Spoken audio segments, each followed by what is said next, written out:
Understanding the difference between ranges and tables, we have spent some time sorting and filtering, which are essentially analysis utilities that help us extract specific information from a larger set.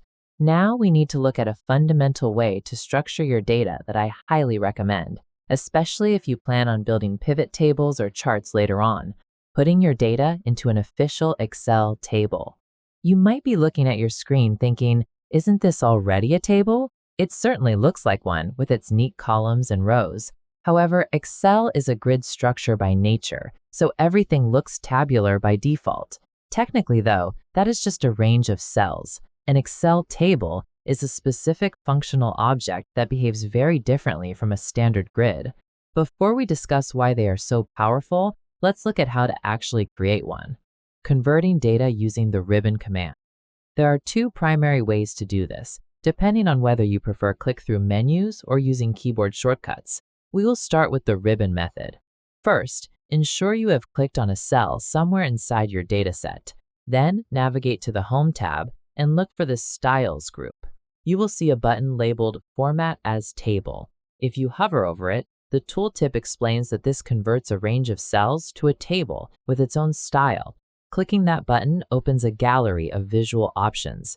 The colors you see here are determined by the theme you are currently using in Excel. Since I am using the standard Office theme, I see the Office color palette. It does not matter which one you pick.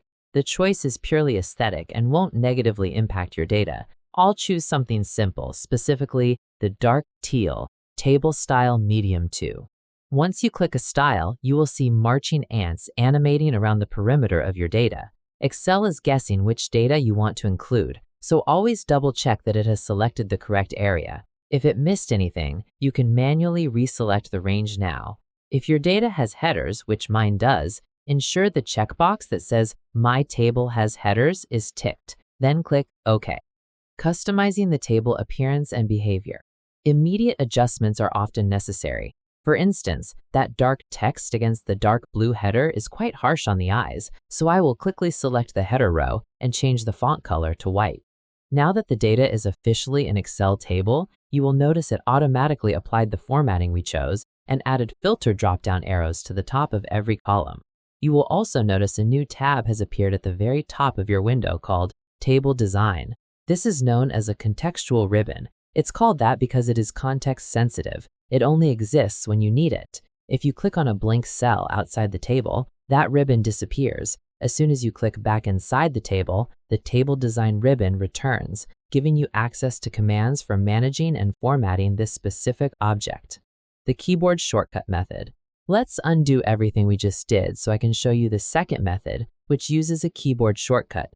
With the data back in its original raw state, simply press Ctrl-T. Just like the ribbon method, this prompts Excel to select the data range. Click OK, and your table is created.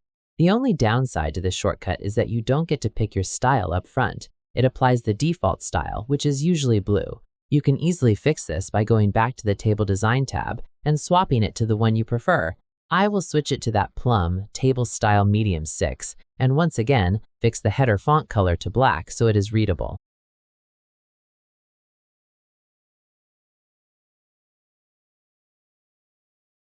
Exploring table style options. With the table created, let's look at the Table Style Options group within the Table Design ribbon. These checkboxes allow you to toggle specific features on and off. For example, Header Row is checked by default. Unchecking it removes the headers entirely. A particularly useful feature is the Total Row. If you check this, Excel adds a row at the bottom that automatically calculates the total amount of price. You can also control the striping effect. The Banded Rows option makes the data easier to read by shading every other line, but you can turn it off if you prefer a cleaner look.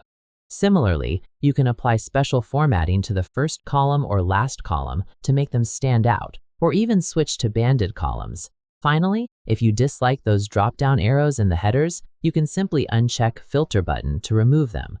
Naming your table for future use. One step I highly recommend taking immediately is giving your table a proper name. In the Properties group on the ribbon, you will see the current name is something generic like Table 3. Excel assigns these sequentially, Table 1, Table 2, etc., depending on how many you create. When you start using tables and formulas or complex analysis, Table 3 tells you nothing about what the data represents. I will rename it to Reza data. It's important to note that table names cannot contain spaces. You must either mash the words together or use underscores to separate them, then press Enter to save the name.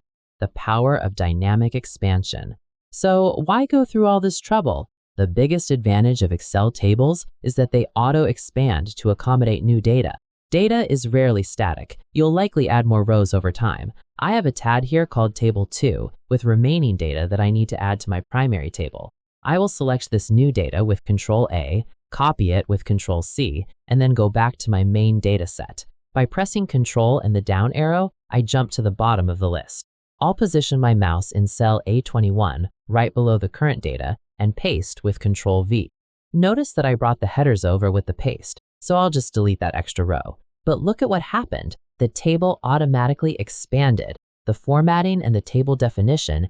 If I had a chart or a pivot table built from this table, it would now automatically include this added data. You wouldn't need to rebuild anything. You would simply hit refresh. This makes updating your analysis incredibly simple, which is why formatting your data as a table should always be your first step before starting any analysis.